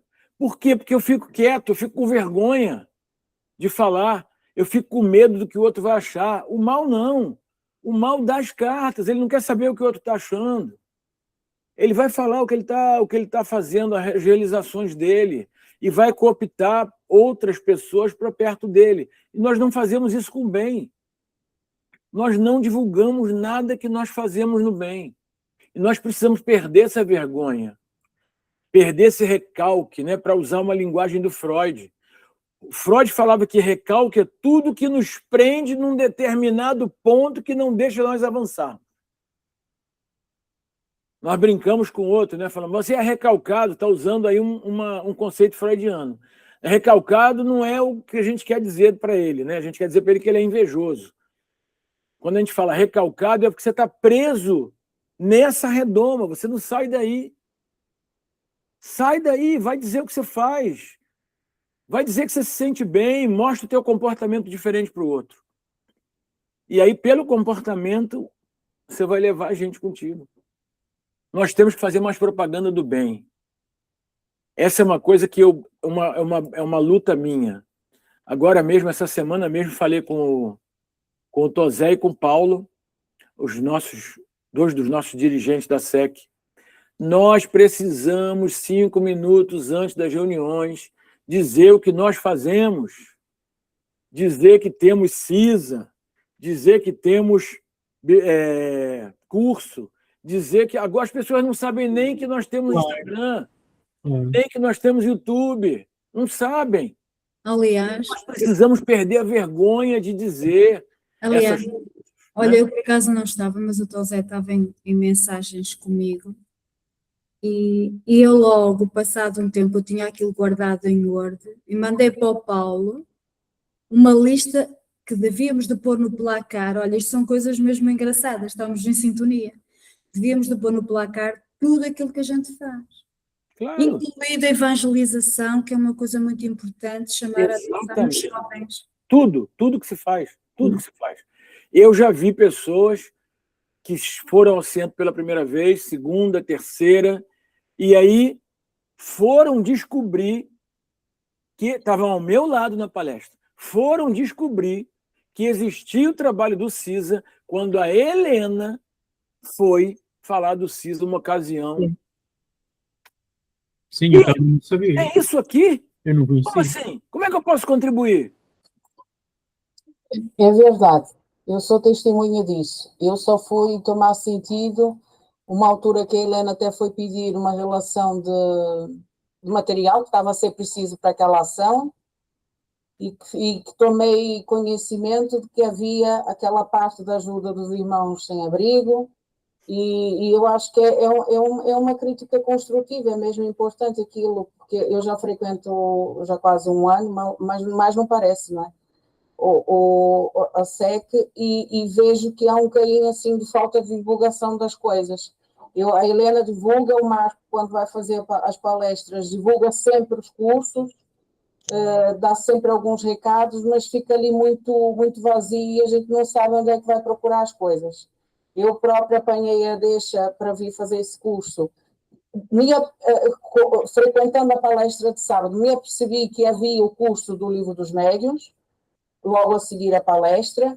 Eu, como quis dar seguimento direitinho, fiquei à espera da divulgação. Quando houve a divulgação, andei em cima, entre aspas, do Marco, a mandar mensagem, a pedir, inscrita desde da primeira hora, mas é preciso um bocado isso também para saber. E principalmente, uma coisa que eu falo por mim e falo pela Helena também, porque já falamos até sobre, em particular sobre o CISA, era importante também a casa divulgar um bocadinho que tipo de trabalho que fazem e que tipo de ajuda precisam. Porque muitas vezes a gente quer oferecer ajuda, não é só levar os mantimentos, não é só levar os artigos de higiene, pode ser alguma coisa que precise. Eu, essa semana mesmo, fui ter com a dona Amélia perguntar como é que funcionava, se é preciso ser sócio, para ajudar, porque também houve um irmão, já não me lembro quem foi, também não sei o nome das pessoas, a dizer que nós precisávamos de recursos também para ajudar a casa, para fazer as reformas. É preciso divulgar um bocadinho mais, envolver a comunidade que lá está, que eu vejo que são muitas caras conhecidas sempre, e é uma dica que eu poderia deixar também, um apontamento construtivo, termos mais informação sobre o funcionamento da SEC, para também ajudarmos naquilo que for preciso, não é? Porque às vezes a gente quer ajudar e se calhar tem ideias, tem disponibilidade para alguma coisa, indireta ou diretamente, mas também não sabe com quem é que vai falar, com quem é que chegar, porque eu cheguei ali na seca assim um bocado, acredito que tenha sido a espiritualidade maior que me mandou para lá, não duvido disso, mas foi assim um achado. E gosto muito das palestras e gosto muito das pessoas, mas eu acho que é preciso também envolver um bocadinho a comunidade, principalmente as pessoas que estão novas, que é para nós sabermos com quem é que podemos contar. Né? Quanto mais ajuda, mais possibilidade de ajudar nós vamos ter. Mas nós vamos conseguir fazer isso. O Paulo e o Tosé são totalmente a favor disso. Eles não são contra. O que nos falta é sistematizar como nós vamos fazer isso. Né? Como? Agenda da semana, isso aqui é para ser dito antes das palestras, durante a semana tal a tal, né? E perder um pouco a vergonha de falar. Nós somos uma casa assistencial. Nós temos que perder vergonha. No movimento onde eu estava, isso faz-se todas as semanas e nós temos uma pessoa responsável por orientar os trabalhos e essa pessoa faz os avisos. Há sempre todas as semanas os avisos para fazer. Vai acontecer isto, vai acontecer isto, vai acontecer isto e isso está sistematizado. Lá está, é tal sistematização. Exato. Meter isso como um sistema semanal a fazer. Porque há muita coisa. Eu também, pronto, procurei e fui parar à SEC, mas eu vou descobrindo algumas atividades que eu ainda hoje se calhar desconheço. Sim. E, pronto, estou lá há 4 meses ou coisa assim, mas, por exemplo, o CISA, quando descobri, integrei-me porque descobri naquela altura. Eu nem sabia que o CISA, ouvi falar uma vez no CISA, penso que foi a Alexandra, lá em cima na sala, eu disse que o CISA ia sair, mas eu, para mim, sei lá. O que é isso, né? O que é isso? A culpa minha também, porque podia ter perguntado, mas depois, quando soube, assim, realmente, se há esta atividade aqui na casa, pronto, acho que as pessoas, se calhar até haveria mais ajuda e pessoas interessadas também em participar do CISA. Sair mais vezes ou qualquer coisa, mas nós vamos chegar lá. Vamos chegar lá. A Helena está nessa briga há mais tempo que eu. Verdade. Mas vamos continuar. Às vezes é preciso termos também paciência, porque as mentalidades não se mudam assim de um momento para o outro. Exatamente. E é um pormenor. Há muita coisa que a SEC tem pessoas que possam perfeitamente ajudar, auxiliar, sem dúvida, ou seja, polivalentes mesmo, mas é necessário muita calma, porque, e isto já mudou muito, a SEC já mudou muito, porque quando existem ideias muito persistentes, numa forma que opá, que já está um pouco às vezes ultrapassada, a direção tem que saber gerir. Pronto, e é isso que se está a tentar fazer, é não magoar, porque há pessoas que estão ali naquela SEC desde os 10 anos de idade. Há pessoas que estão ali na SEC, há pessoas que fundaram a SEC, há pessoas, não é? Portanto, e nós não podemos chegar ali e dizer vai ter que ser assim, vai ter que ser assado. Opa, não pode De ser. jeito nenhum, claro que A não. mentalidade vai-se andando. aos Se poucos. vocês conhecessem a SEC, há uns tempos atrás, diziam assim, está a evoluir imenso, mas isto com toda a sinceridade. Portanto, não é a mesma SEC. Portanto, também é importante que nós todos mantenhamos essa serenidade e tem calma, as coisas vão se resolver. Agora, às vezes há coisas que temos que agir de momento, Marco, é verdade. E eu concordo perfeitamente em determinadas situações, aliás, já conversamos em algumas coisas, isso irrita-me um pouco, mas, opa, o importante é a nossa persistência e aquilo que a gente pretende que realmente a SEC possa brilhar espiritualmente e tentarmos chegar a um bom senso. Agora, há uma necessidade de ter... Há necessidade e há pessoas que querem ajudar. Nós temos que fazer com que essas pessoas saibam como ajudar. Exato. Epá, temos que... Vale a pena. Vamos seguir, então. Vamos lá. 111, segunda classe, espíritos superiores. Então, aqui nós temos, o primeiro conjunto de bons espíritos são os benévolos. O segundo, espíritos sábios. Terceiro, espíritos de sabedoria. E o quarto, espíritos superiores. Então, eles são bons, estão na classe dos espíritos superiores.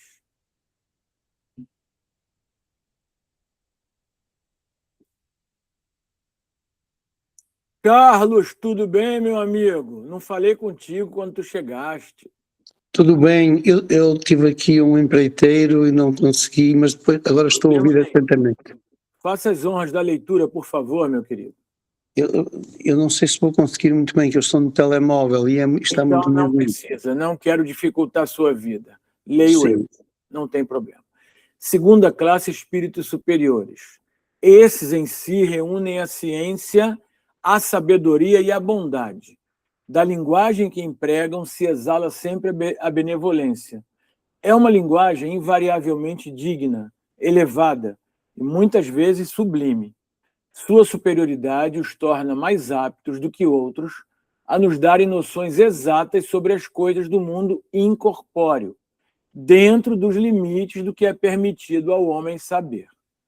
Comunicam-se complacentemente com os que procuram de boa fé a verdade e cuja alma já está bastante desprendida das ligações terrenas para compreendê-la. Afastam-se, porém, daqueles a quem só a curiosidade impele, ou que, por influência da matéria, fogem à prática do bem. Quando, por exceção, encarnam na Terra, é para cumprir missão de progresso, e então nos oferecem o tipo da perfeição a que a humanidade pode aspirar neste mundo. Olha quanta coisa para nós pensarmos aqui. Deixa eu voltar lá nos caracteres gerais. Nos caracteres gerais, estava assim, ó. Todos, entretanto, aqui, ó, tem que passar por provas. Não é isso? Aqui, nos espíritos superiores,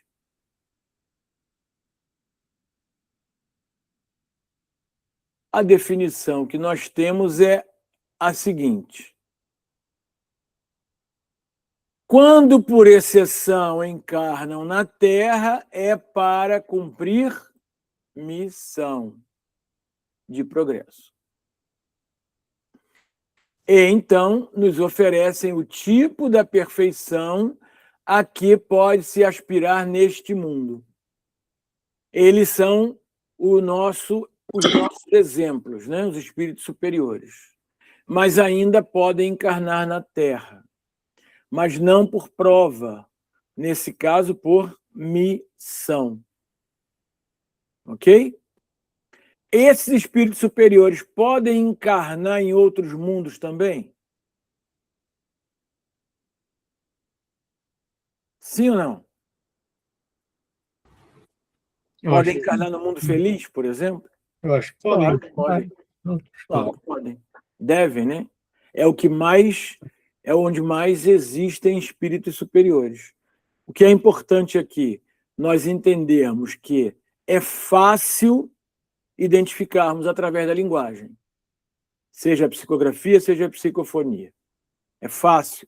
Eles têm sempre uma comunicação que é desprendida das ligações terrenas. E também vão procurar aqueles que fogem da matéria e que estão ligados ao bem. Porque a conexão vai ser mais fácil, não vai dar muito trabalho para eles. Então, é muito provável que uma pessoa que faça o bem, que esteja mais desprendida das questões terrenas, tenha a sorte de conviver com um espírito superior. Tenha essa comunicação. Muitos desses espíritos superiores também congregam várias equipes que apoiam trabalhos enormes na Terra. Por exemplo, Bezerra de Menezes é um espírito superior que não está em todos os centros espíritas que têm o nome dele, ou que ele é patrono. Ele não pode estar em todos, mas ele tem uma equipe inteira que trabalha em nome dele, coordenados por ele. Assim como Maria. E não pode estar em todos os lugares ao mesmo tempo, mas as equipes dela estão. Seja a trazer paz e tranquilidade e inspiração a um centro espírita pequenininho na Terra, seja no Vale dos Suicidas a resgatar os irmãos que precisam lá. É a equipe dela que está. Então, esses espíritos superiores, eles coordenam uma pleiade de espíritos que fazem trabalhos coletivos, principalmente num país, num mundo de provas e expiações como o nosso. Então, quando nós sentimos a vibração desses espíritos, isso é uma verdadeira alegria, seja no trabalho mediúnico, seja numa palestra, seja o palestrante incorporando, por exemplo, um espírito superior e dando a sua mensagem, ou seja, no final de uma reunião, quando um espírito superior se manifesta. Mesmo que ele não se identifique, nós conseguimos, através da linguagem e da vibração, perceber que é um espírito superior. Tudo bem até aqui? Alguma dúvida sobre essa parte dos espíritos superiores? Não. Vamos em frente, então. Primeira ordem, espíritos puros. Caracteres gerais. Nenhuma influência da matéria.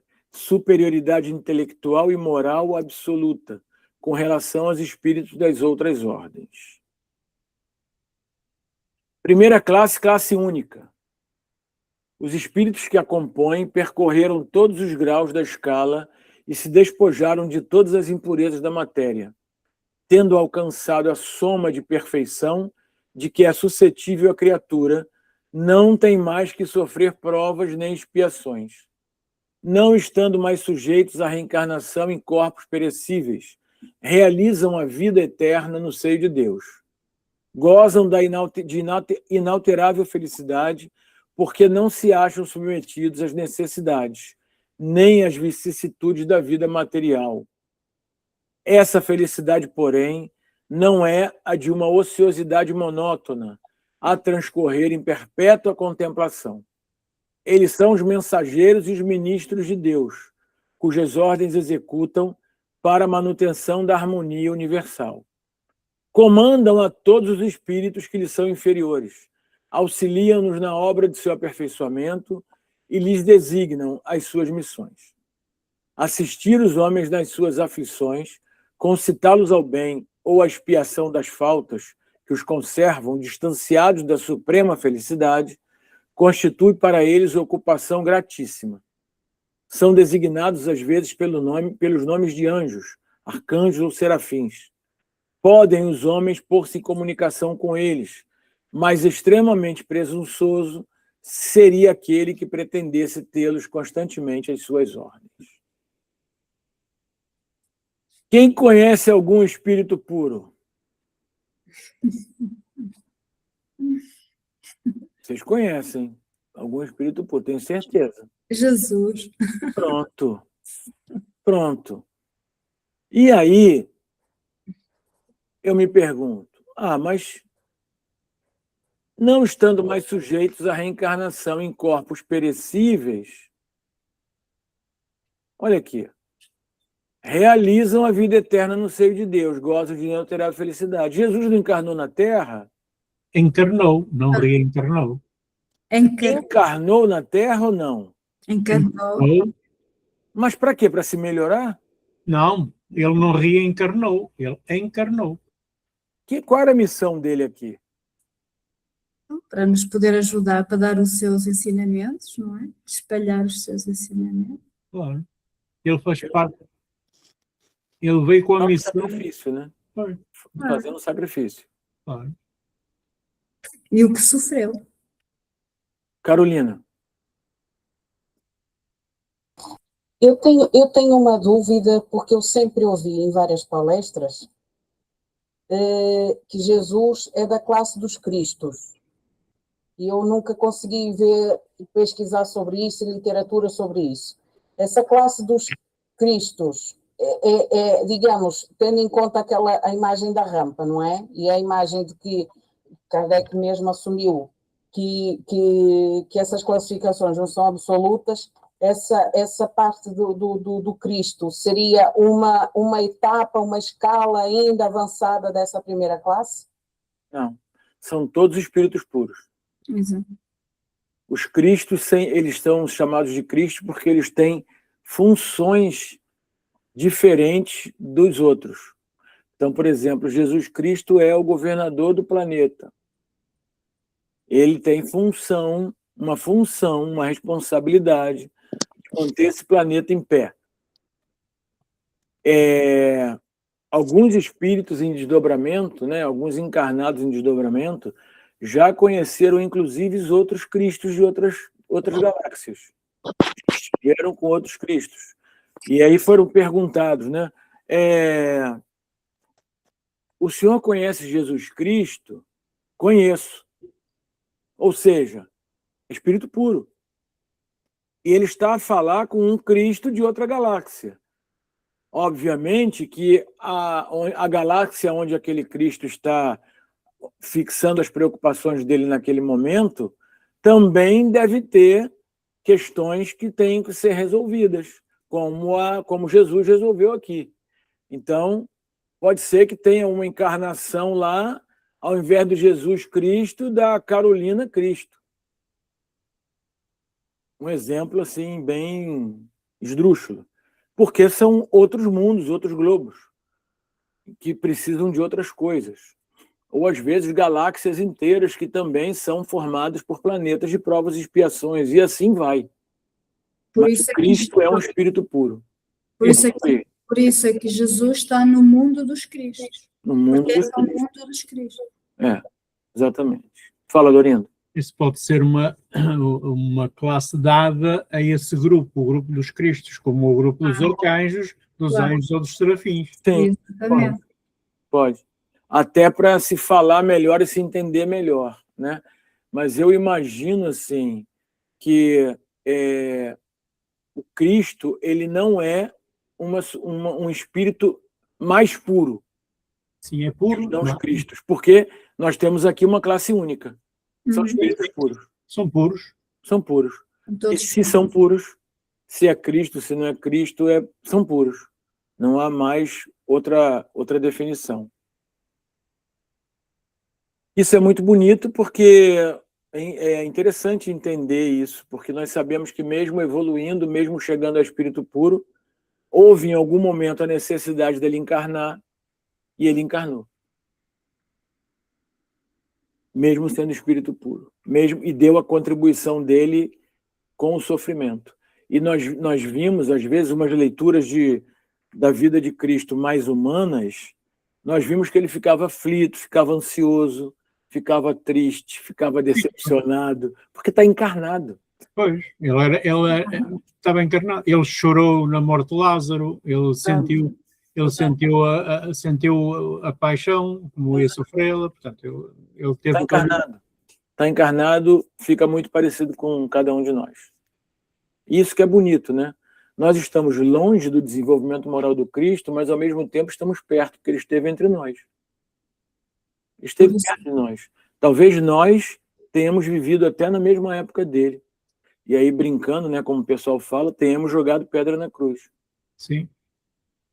Por isso a grandeza de Deus, não é? Como é que tudo foi planeado. A misericórdia de poder estar aqui a estudar de novo o que nós já ouvimos há 2000 anos atrás. Exato. E às tantas apedrejamos também, não é? Sim, sem dúvida. Se não ele, outros, né? Nosso horário já se foi.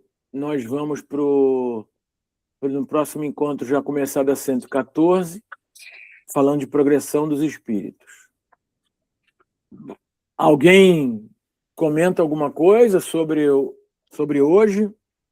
Alguma dúvida, alguma questão que queira colocar? Fiquem à vontade, para nós encerrarmos.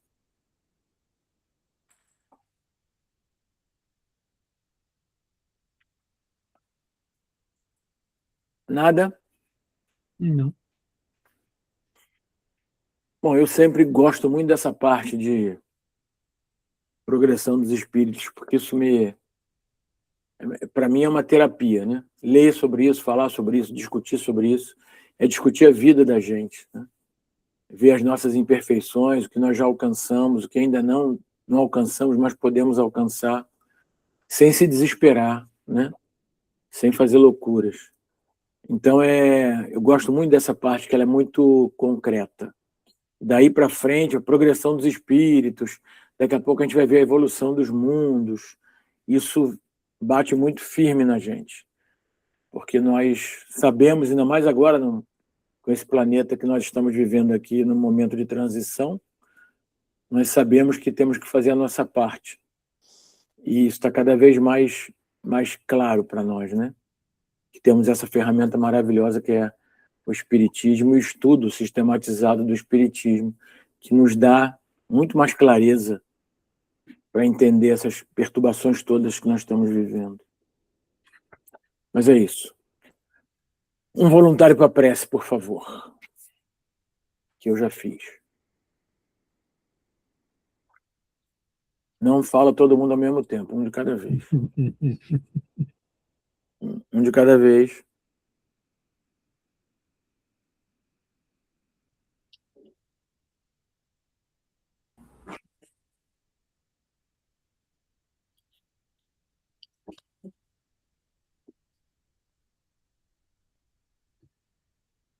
Ninguém? Posso fazer, mas... Pode fazer, querida. Vamos lá. Amado Jesus misericordioso, agradecendo-te por mais este estudo, por mais esta união de conhecimento, de sabedoria, permite que em nossos lares, em nossas vidas, tudo se possa encontrar de forma simples este tipo de comportamento na nossa vida. Que nós saibamos, sim, colocá-lo em prática todos os dias, para que nós possamos, dentro das escalas dos espíritos, podermos, sim, evoluir cada vez mais.